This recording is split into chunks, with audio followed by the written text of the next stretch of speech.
만남과 진로의 고민에 빠졌을 때라는 제목으로 하나님 말씀 증거하도록 하겠습니다. 오늘부터 사도 바울의 제2차 전도 여행이 시작이 됩니다. 키워드 한번 점검해 보면 1차 전도 여행의 키워드는 아시아입니다. 아시아, 특별히 터키 지방 전도했습니다. 2차 키워드는 유럽입니다.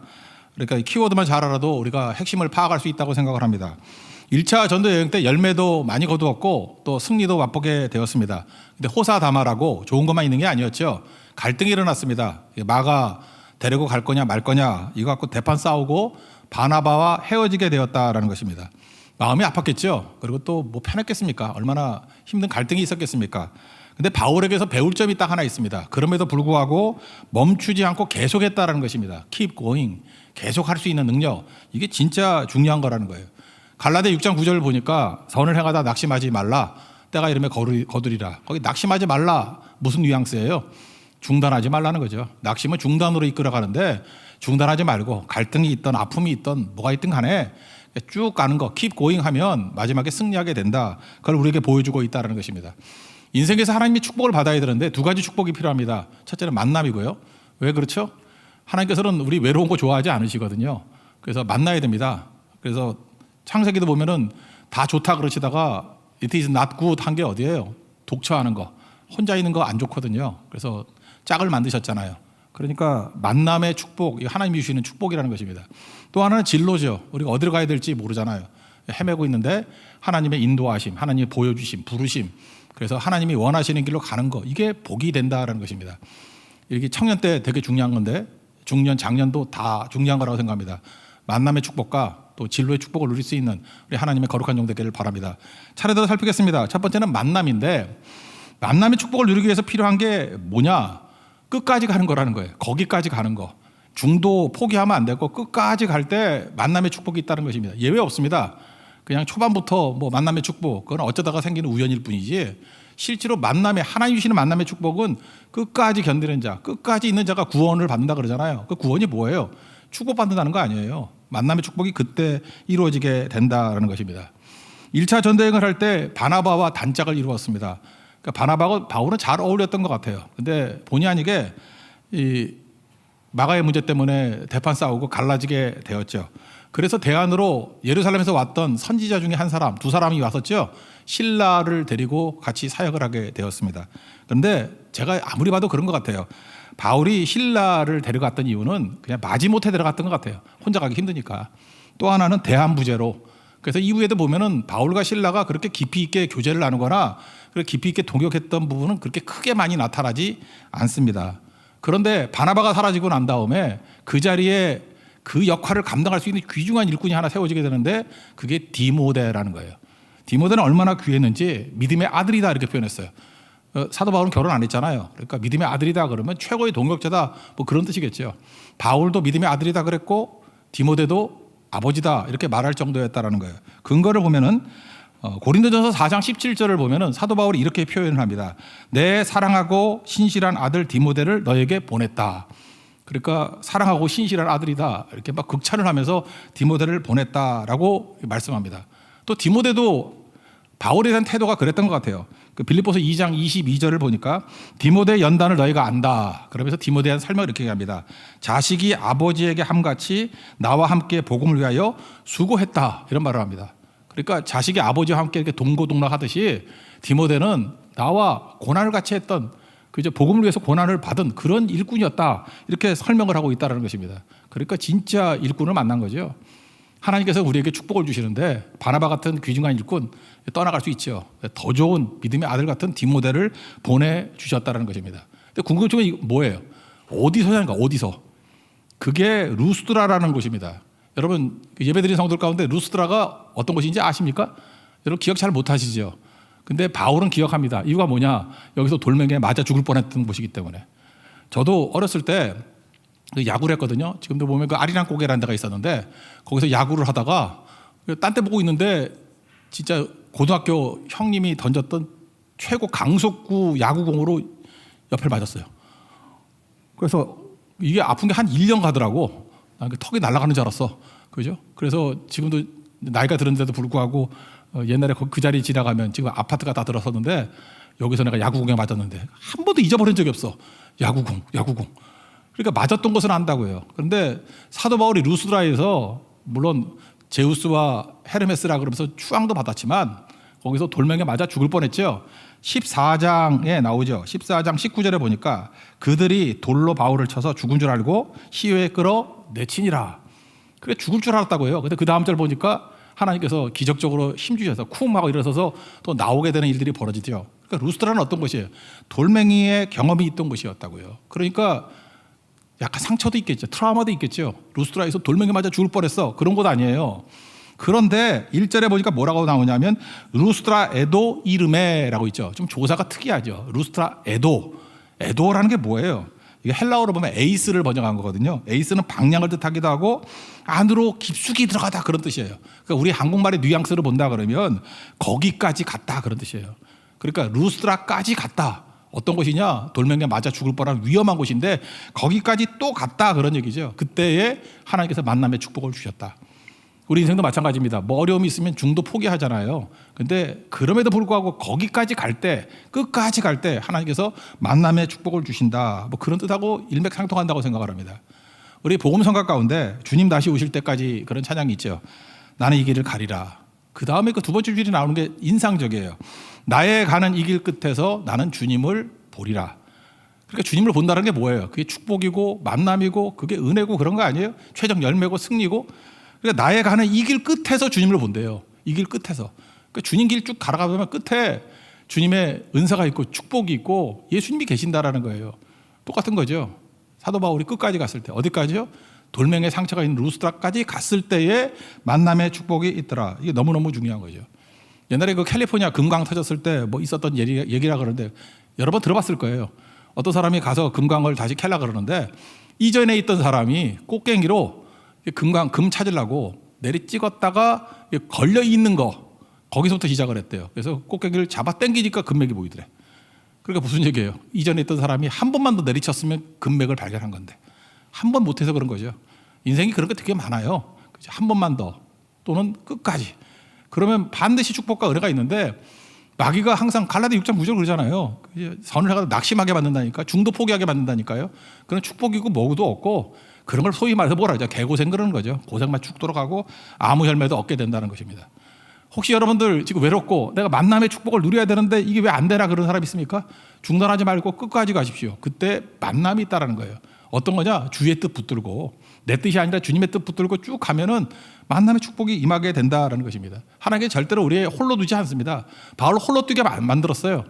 여러 동역자들이 있었는데 디모데라는 믿음의 아들을 만나게 만든 것이 가장 큰 상처가 있던 루스드라 에도 이름에 거기까지 갔을 때 축복과 은혜를 주셨다는 거 잊지 마십시오.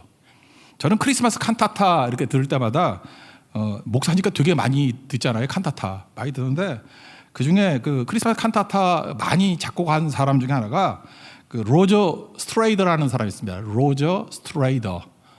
그 특별히 사랑의 왕 그건 뭐 여러분 들어보면 멜로디 다 할 거예요. 하도 성가대 진짜 개나 소나 다 부르는 거예요. 사랑의 왕 너무너무 몰라요.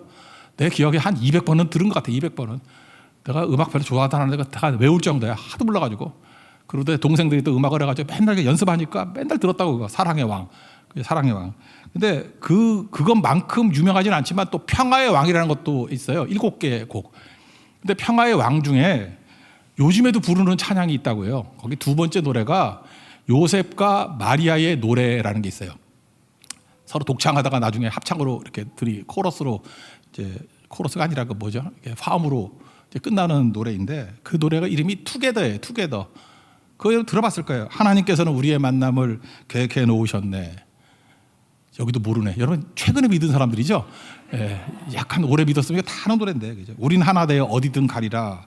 주위의 사람은 무엇은 하리라. 당신과 함께.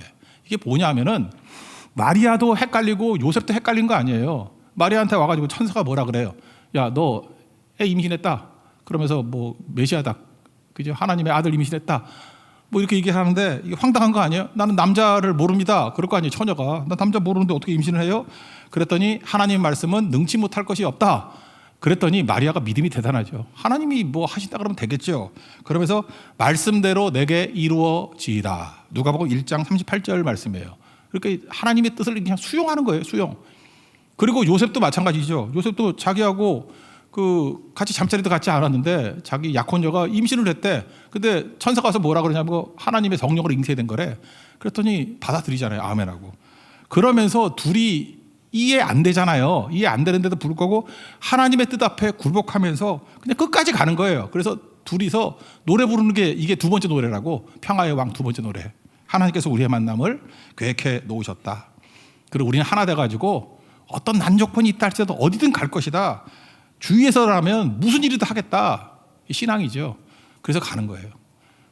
여러분 가운데도 이런 모습이 있었으면 좋겠어요. 그렇죠? 뭘 시작해도 하나님 말씀 붙들고 끝까지 가면은 하나님 만남의 축복을 주시는 거예요. 그래서 사실은 이 찬양의 핵심이 뭐예요? 마리아와 요셉의 만남은 이런 믿음 안에서 끝까지 갔기 때문에 이런 아름다운 만남이 되었다. 그런 뜻이겠죠. 우리 인생에도 남녀지간의 만남뿐만 아니라 많은 부분의 만남이 끝까지 가게 될 때 이런 일들이 벌어지게 된다라는 것입니다. 하나님 앞에서 주님의 뜻 붙들고 끝까지 가면은 하나님의 예비하신 축복을 주십니다. 여기 디모데 보세요. 디모데는 1차 전도여행의 열매겠죠. 어떻게 디모데가 예수를 믿었겠어요? 사도 바울이 1차 전도여행 가기 전에는 믿는 사람 없었잖아요. 근데 1차 전도여행에서 돌에 맞아 죽을 뻔했잖아요. 그때 말씀 증거했을 때 아마도 디모데의 할머니하고 디모데의 어머니가 믿었던 것 같아요. 그래서 디모데 후서 1장 5절을 보니까 네가 믿음이 있다. 너 거짓 없는 믿음이 있다. 그러면서 이 믿음은 내 외조모, 외할머니 로이스와 내 어머니 유니게 속에 있더니 내 속에도 있는 줄을 확신하노라. 그러니까 할머니가 믿고 어머니가 믿었는데 그 믿음이 너에게도 같다. 그런 거죠. 그러면서 디모데를 설명하기를 이렇게 설명을 합니다. 디모데라고 하는 제자. 여러분 헬라어로 제자, 여기서 제자라고 쓴 게 마데테스라는 단어거든요. 마데테스.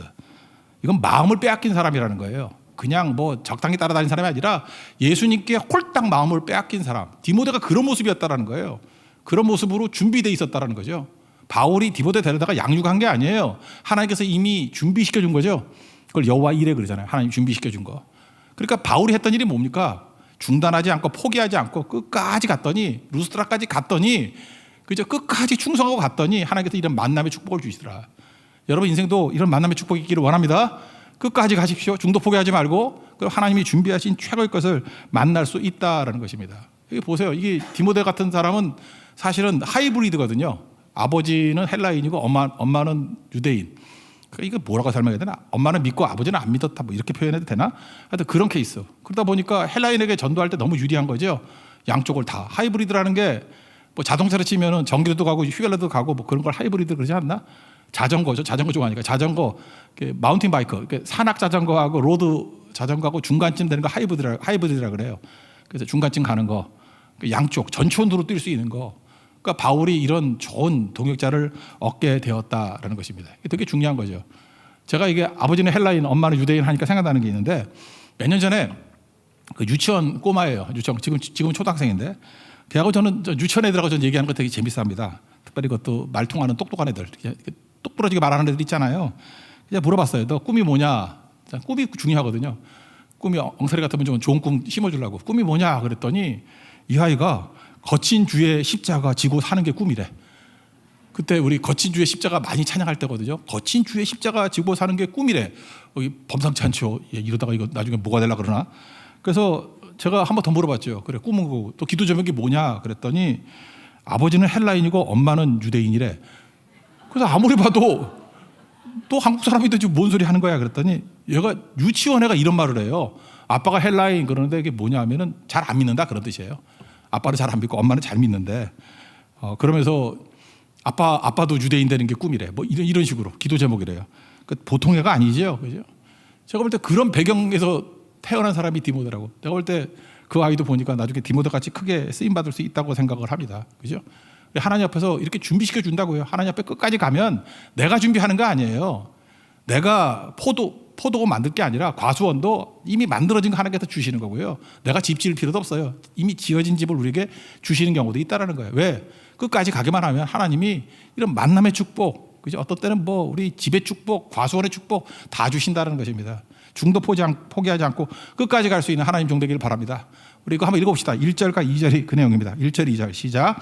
바울이 더베와 루스트라에도 이름에 거기 디모데라 하는 제자가 있으니 그 어머니는 믿는 유대 여자예요. 아버지는 헬라인이라 디모데는 루스트라와 이고니온에 있는 형제들에게 칭찬을 받는 자니. 칭찬받는다는 건 제가 사도행전 쭉 얘기를 했죠. 유능하다. 그죠? 일을 처리할 수 있는 유능함이 있다. 그러니까 이 사람은 벌써 검증받은 인생이었다. 그런 뜻이라는 것입니다. 그 다음에 좀 궁금한 게 뭐냐면 디모데에게 할례를 베풀었다라는 거예요. 우리 참 황당하죠. 앞부분에 할례 받는 문제 가지고 치열하게 다툼을 벌이고 예루살렘 공의회까지 했잖아요. 근데 할례 안 받아도 구원받는다 그러는데 할례를 받으라. 이거 왜 그러죠? 할례가 구원의 관건이다. 할례 안 받으면 구원 못 받는다. 그거하고 싸운 거지만 지금 여기서는 뭐예요? 디모데를 사랑했기 때문에 그래요. 디모데가 지금 이방인에게 전도하는 데는 문제가 없잖아요. 그러니까 이방인도 전도를 잘하지만 유대인들에게도 전도할 수 있는 그런 준비를 시켜주기 위해서, 괜히 걸림돌이 되지 않기 위해서. 우리 건물도 있으면은 이렇게 기둥 무너뜨리면 안 되죠. 기둥 무너지면 건물이 무너지니까 기둥하고 내력벽이라 그러죠. 이렇게 힘을 받는 거, 그건 손대면 안 돼요. 그러나 뭐 칸막이 정도 해는 뭐 베니아판으로 막아주는 뭐 그런 벽들은 뚫어도 되죠. 그죠? 그런 거예요. 그러니까 여기서 할례의 문제는 뭐냐면 구원에 관한 문제가 아니고 어떤 사람의 걸림이 되는 문제라 그러면 할례 받아가지고 유대인들에게도 마음껏 전하는 디모데로 만들기 위해서 뭐 그런 거라는 거예요. 이건 고린도전서 9장 20절에 보면은 유대인에게는 내가 유대인과 같이 된 것은 유대인을 얻고자 하며, 그거하고 일맥상통한다고 생각합니다. 그러니까 유대인들을 얻기 위해서 하는 행동이지 이게 구원의 핵심은 아니다. 뭐 그런 뜻이겠죠. 그래서 할례도 받게 만들고, 이게 뭐예요? 유연성이죠. 유연성. 꼴통같이 하나만 붙드는 게 아니라 유연해질 수 있는 부분들은 유연해지고, 진짜 구원의 내용은 복음밖에 없다. 할례 받아야 구원받는다 하는 그때의 할례는 그냥 생명을 걸고 배척하는 그런 모습. 그래서 바울이 복음의 사도가 되었다라는 것입니다. 그럴 때 어떤 일이 벌어져요? 뭐 많이 부흥했다. 많은 사람이 주께로 돌아오고 부흥하게 되었다라고 하는 얘기입니다. 여러분들 중도 포기하지 않고 끝까지 가는 인생 되길 바랍니다. 그러면 여러분 반드시 만담의 축복이 임하게 된다는 거예요. 그 얘기 읽고 마치겠습니다. 3절부터 5절입니다. 시작. 바울이 그를 데리고 떠나고자 할새 그 지역에 있는 유대인으로 말미암아 그를 데려다가 할례를 행하니 이는 그 사람들이 그의 아버지는 헬라인인 줄 다 알미러라. 여러 성으로 다녀갈 때 예루살렘에 있는 사도와 장로들이 작정한 규례를 그들에게 주어 지키게 하니 이에 여러 교회가 믿음이 더 굳건해지고 수가 날마다 늘어가니라. 이제 두 번째 내용입니다. 이제 진로의 문제, 어디로 가야 될지 모르잖아요. 여러분 아십니까? 특별히 우리 청소년 때, 뭐 청년회 때 진로 되게 문제죠. 근데 중년도 그렇고 장년도 그렇고 인생은 갈 길을 잘 몰라요. 어디로 가야 될지 잘 모른다고. 그때 해야 될 일이 뭐냐? 결론부터 얘기한다 그러면 말씀과 묶여가지고 말씀이 가는 곳에 내 인생을 맡기면은 무조건 길이 열리게 돼 있다는 것입니다. 내 판단이 아니에요. 말씀과 함께 인생을 걸어야 된다는 거예요.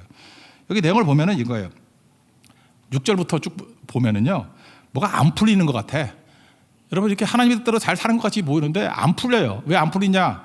첫째는 그 터키 지방을 아나톨리아 반도라 그러거든요. 거기서 그 갈라디아 지방이라 그랬잖아요. 그죠? 루스라나 그런데 그 북쪽으로 가면은 거기를 갔다가 아시아라 그랬어요. 흑해 연안. 그래서 그쪽 가서 복음을 증거하기를 원했다고. 물론 서쪽으로 갔다가 그쪽으로 가는 거죠. 또 비두니아도 그쪽이었다고. 근데 핵심은 뭐냐? 성령이 막으셨다. 예수의 영이 막으셨다. 그러니까 하나님께서 우리가 전도하려고 그러는데 하나님이 전도를 막을 수도 있다. 이거 인정해야 돼요. 이상하게 하나님이 막으셨다라는 거예요. 하여튼 그 내용부터 먼저 한번 봅시다.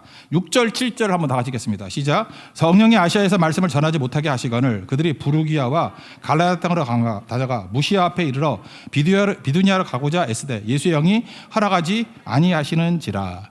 근데 핵심은 이거예요. 저는 궁금한 게 이거라고요. 그 성령이 막으셨다, 예수 영이 막으셨다 그러는데 이걸 어떻게 아느냐는 거예요. 여러분들 예수 믿으면 성령께서 야, 가지 마라, 가라 뭐 이렇게 다 말씀하시나? 이걸 어떻게 하냐는 거예요. 그래서 여기서 참 신앙에서 중요한 게 뭐냐면 첫째, 영적 민감성이 중요하다는 거죠. 여러분 안에 성령이 계신 분 있습니까? 근데 성령이 내 안에 계시잖아요. 내 주에 계시고 성령 충만하잖아요. 같이 동행하시다 보면은 성령이 근심한다라는 걸 느낄 수 있어요. 죄 짓고 하면 성령이 근심하잖아요. 마음이 답답해지고 이게 안 되는 거예요. 성령이 지금 근심하고 계시는 거예요. 그거 느껴진다고. 또 하나가 성령이 기뻐하시는 거 아십니까? 뭘 하면 이게 전도하고 막 예배드리고 하면 성령이 막 기뻐하시잖아요. 제대로 방향을 가면 내 안에 성령과 함께 기뻐한다. 그게 뭔지를 깨닫게 된다라는 것입니다. 이거 있어요 분명히. 근데 문제는 뭐냐면 뭐 여러 교회들 가보면은 되게 신비주의에 빠져 있는 사람들 가운데 이런 걸 갖고 제가 볼 때 약간 악용하거나 거짓말하는 경우도 있어요. 진짜도 아니면서. 그러니까 뭐냐 하면은 잠깐 이걸 말하고 다니는 거예요. 뭐 마치 지 혼자 성령 아는 것 같이 오늘 성령이 말씀하셨어. 성령이 보여주셨어. 성령이 기뻐하시는 것 같아. 뭐 이렇게 말투가 그런 사람들이 있죠. 그럴 때 뭔가 좀 건강치 않은 거죠. 제가 이제까지 경험했던 사람 가운데 우리 교회도 한 3명 정도 있었나 그랬던 것 같은데 말투가 맨날 그래. 뭐 이렇게 뭐 성령이 뭐 보여주셨대, 뭐 말씀하셨대. 나는 못 듣는데 왜 너만 듣냐 그런 생각이 들기도 하는데 아주 계속 그래요. 근데 특별히 자매들 가운데 이런 사람 되게 많아요. 근데 되게 이상한 게 뭐냐 하면은 성령이 자기에게 말씀하셨대. 근데 이상하게도 그 멋있는 총각한테만 가가지고 이게 뭐 결혼하자 이런 게 말씀하셨대. 총각한테 말 안 하는데 맨날 그 총각 뒤에 앉아가지고 성령이 말씀하셨다 그러고 성령이 기뻐하신다 그러고 미친 거 아니에요 그거? 그죠? 그러니까 그런 거 자각하면 건강하지가 않잖아요. 그러니까 문제가 되는 거지. 우리 찐따 같은 애 옆에 가서 그렇게 성령이 말씀하셨다 그런 거 하나도 없어. 이상하게 멋있고 막 이런 애들한테만 가가지고 맨날 성령이 말씀하셨다 그러니까 악용하는 거지 악용. 이거 전도사들도 맨날 그래요. 그죠? 맨날 가가지고 자매한테 뭐 주님이 말씀하셨다. 악한 자의 그죠? 화 있을 진적. 그런 거죠. 성령이 그런 말씀 잘 하시나 안 하시지. 그죠? 그런 건데 잠깐 이런 거 하니까 교회가 부작용이 되니까 어떻게 해요? 이런 거 하지 말라. 건강하지 않다. 이렇게 얘기한다고요. 그래서 그렇지만 여러분 잊지 말아야 될 게 위험하긴 위험하지만 이거 무시해서는 안 돼요. 있어요, 있기는. 이게 왜 없어요? 여러분 성령이 여러분 안에 계신 거 믿죠? 이런 거 느끼죠? 성령이 근심하신다. 성령이 기뻐하신다. 이거 못 느낀 사람 어디 있어? 다 느끼지. 그죠? 그래서 이걸 무시하면 안 된다는 거예요. 그렇지만 조심은 해야 되지만 분명히 이게 있다는 거예요. 이걸 뭐라 그래요? 성령의 민감성. 영적 민감성이 있어야 된다는 거예요. 그래서 성령이 기뻐하시는지 근심하시는지 이게 길인지 아닌지 그거에 대한 감각이 무뎌진다 그러면 여러분 위기입니다. 이게 살아있어야 된다는 거예요. 그러면 영적 민감성과 동시에 있어야 될 게 뭐냐 하면 성경 말씀에 익숙해져야 된다는 거예요. 하나님께서는 말씀과 함께 성령이 일하시는 게 원해요. 여러분 요한복음 16장 13절에 보면은 성령이 우리 가운데 오신다 그랬는데 진리의 성령이 오시면 너희를 인도해 주신다 이런 말씀이 나와요. 근데 성령이 인도하시는 방법이 뭐냐 하면 스스로 말하지 않고 옛날 성경에 자의로 말하지 않고 그랬어요. 들은 것을 말한다 이런 말씀이 있어요. 들은 것을 말한다. 성령께서는요 삼위일체 하나님이기 때문에 물론 독자적으로 어떤 일도 하실 수도 있어요. 그런데 성령께서는 스스로를 제한하셔가지고 자의로 새로운 말씀을 하시는 게 아니에요. 그래서 성령 받았다 그러면서 잠깐 성경에도 없는 이상한 소리 떠들고 다니면 성경이 그렇게 안 하신다 그래서 성령은 오히려 오직 들은 것을 말씀하신대요. 누구에게 들은 거예요? 예수님께 들은 거. 그러니까 말씀 안에서만 일하시는 게 성령이라는 거예요. 왜? 스스로를 제한하시기 때문에. 그래서 여기 보면 일부러 저는 성령에 대해서 두 가지 이름을 불렀다고 생각해요. 성령 또는 예수의 영. 왜 예수의 영이라고 그랬을까요? 예수님의 말씀 안에서만 일하시는 성령이기 때문에. 그래서 여러분들 성령이 이렇게 우리에게 말씀하실 때도 있고 느낄 때도 있고 그렇습니다. 그런데 그걸 무엇으로 검증해야 되느냐? 하나님의 말씀으로 검증이 돼야 돼요. 그 말씀과 충돌된다 그러면 이거는 마귀가 속이고 있는 악령이 역사하는 거다. 그래서 무시해야 되고 이게 하나님께 보여주시는 게 이 말씀과 이렇게 일맥상통하게 될 때, 같이 가게 될 때, 이게 하나님께서 이끌어 주시는 길이다. 이게 진로의 인도하심이다. 이렇게 깨닫는 거, 이게 옳다라는 것입니다. 그래서 사도 바울은 이거를 알았기 때문에 여기 10절에 제일 중요한 단어, 제가 최근에 얘기했죠. 순비바조라고 인정했다라는 거예요. 인정했다. 10절 다 같이 읽겠습니다. 시작. 바울이 그 환상을 보았을 때 우리가 곧 마게도냐로 떠나기를 힘쓰니 이는 하나님이 저 사람들에게 복음을 전하고 우리를 부르신 줄로 인정함이러라. 이 인정이라는 단어 이게 되게 중요한데 숨비바조 이게 헬라어 단어인데 숨이라는 건 뭐냐 하면은 합하다라는 뜻이 있고요. 함께라는 뜻이 있어요. 함께 숨. 그리고 비바조는 뭐냐 하면 힘을 가하다, 묵다 뭐 이런 뜻이 있어요. 힘을 다해서 묵다, 결박하다. 그래서 영어 성경 제 기억에는 NIV인데 거기는 join together로 돼 있어요. join together. 함께 조인한다, 묶어버린다. 그러니까 인정이라는 게 뭐예요? 하나님의 말씀과 내 진로를 묶어버리는 거예요. 하나님의 성령께서는 말씀 가지고 일하시잖아요. 성령의 검이 말씀 아니에요. 그러니까 성령과 함께 묶인다. 성령의 검인 말씀과 함께 묶이는 것을 인정이라 그런 거라고요. 그러니까 내 뜻이 아니죠.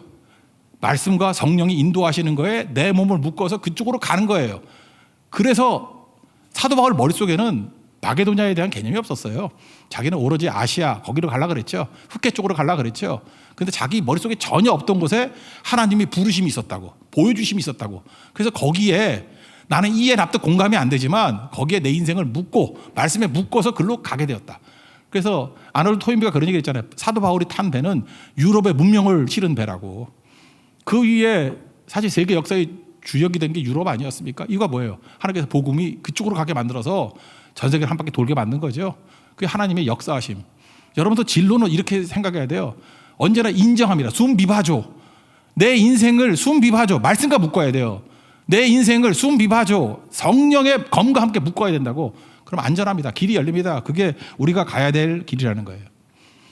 또 다른 말로 하면요, 앞부분하고도 연결이 되는 건데 많은 사람들이 힘들어하는 게 뭐냐면 자기 중심적이기 때문에 그래요.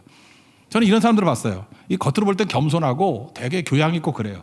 그럼에도 불구하고 이해, 납득, 공감되지 않으면 일을 못하는 사람이 있어요. 그래 꼼짝을 못해. 그러니까 되게 겸손하고 유순한 사람인데 이해해야만 움직여. 납득이 돼야만 움직여. 공감이 안 되면 꼼짝을 못해. 한번 생각해 보세요. 이사야 55장에 나오지만 하나님의 뜻하고 우리 뜻하고 차이가 커요 안 커요? 우리 생각보다 크고요. 우리 길보다 하나님께서 높아요. 그러니까 하나님의 수준에서 일을 하려고 그러면 이해 납득 공감이 돼야 안 돼요. 안 되더라도 순종해야 글로 갈 거 아니에요. 순종하면은 방향이 바뀌고 순종하면은 도약하고 순종하면 기적을 나타낸다 그러잖아요. 순종이라는 게 뭐예요? 뭐 이해 납득 공감이 되는 거예요? 안 되는 거지. 그래서 제가 그래서 그래요. 여자들이 믿음이 되게 좋은 것 같이 보이는데 행동할 때는 또 약한 부분들이 있어. 그러니까 어떤 사람 그러더라고요. 여자들 왜 그러냐? 군대를 안 갔다 와서 그래. 군대 가면 뭐 하죠? 이해 납득 공감이 안 되더라도 까라면 까고 하라면 하는 거지. 그죠? 그래서 거기서 한 번씩 꺾이는 것 같아요. 남자들은. 그죠? 팍팍 꺾여가지고 순종, 이해 납득 공감이 안 되는데 순종했더니만 뭐가 되는 것들을 경험을 하는 거라고. 제가 볼 때 그건 복음 밖에 있는 거지만 되게 중요한 경험이라고 생각해요. 근데 별로 외부적인 자극도 없고 그러니까 유복한 가운데 자기 뜻대로 살아왔던 사람들 보면은 이해 납득 공감 못하면은 아무것도 못하는 사람이 있어요. 그러면 길이 막히는 거라고. 길이 열리질 않는 거죠. 사도 바울이 언제 마게도니아에 갈 만한 생각이라 했냐고요. 이해는 무슨 이해예요? 납득은 무슨 납득이에요? 공감 무슨 공감이야? 전혀 자기 머릿속 계획 속에 없는 거였는데 하나님이 부르시잖아요. 하나님이 하라 그러잖아요. 그럴 때 기꺼이 자기를 죽이고 이해 납득 공감은 안 되더라도 묶어버렸잖아요. 인생을. 그게 유럽을 살리고 바울을 살리고 모든 걸 다 살리지 않았습니까? 여러분 미래의 진리도 그래야 된다는 거예요. 내가 뭘 알아요? 내가 아무것도 아닌 거죠. 이거 아까 만남하고도 똑같은 건데 여러분 우리가 보통 그런 얘기를 하잖아요. 인생에서 의미와 재미가 중요하다고. 의미와 재미의 균형이 중요하다고. 어떤 사람은 의미만 중요하게 여기는 사람이 있어요. 의미. 그래서 미닝. 맨날 그 가치를 찾고 세계관을 찾고 뭐 이런 거 의미를 찾아. 의미 없으면 일 못해 뭐 이런 사람. 그런 사람은요 좀 재미있게 살아야 돼. 재미가 있어야 오래 할 수 있거든요. 재미없는 거 어떻게 오래 해. 그래서 의미만 추구하는 좀 이렇게 신중한 사람들은요 인생에 재미라는 게 꼭 있어야 돼. 여러분 성교 재밌죠? 재밌으니까 오래 하잖아. 예배도 재밌죠? 재미없으니까 맨날 안 오지.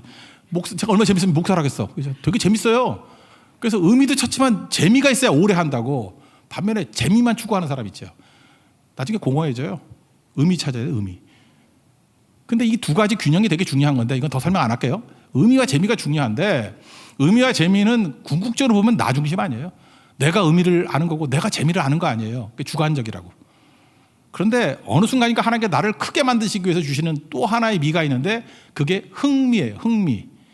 흥미는 뭐냐 하면 낯선 거거든. 내가 전혀 경험 못했던 거 낯선 거. 뭐 가끔마다 뭐 그런 거 얘기하다 뭐 남녀지간에 데이트할 때 나를 뭐 막 다뤄줘 뭐 이런 거 뭐 마음대로 해줘 뭐 이런 이렇게 말하는 사람이 있대. 그 찐따 같은 놈들 와가지고 뭐 먹을래요? 어디 갈래요? 잠깐 물으면 짜증나잖아.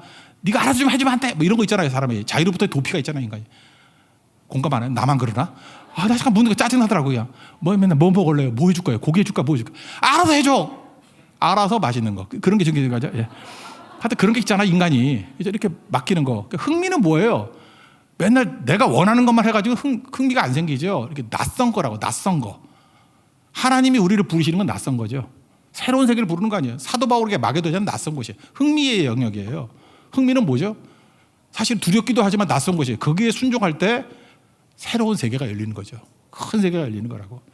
그래서 인생에는요 의미 재미만이 아니라 하나님이 부르시는 흥미가 있어야 돼요. 흥미. 흥분이죠. 흥분됨. 흥미. 그게 그를 크게 넓히게 되었다는 것입니다. 여러분 만남에서도 마찬가지. 이게 되게 중요한 거죠.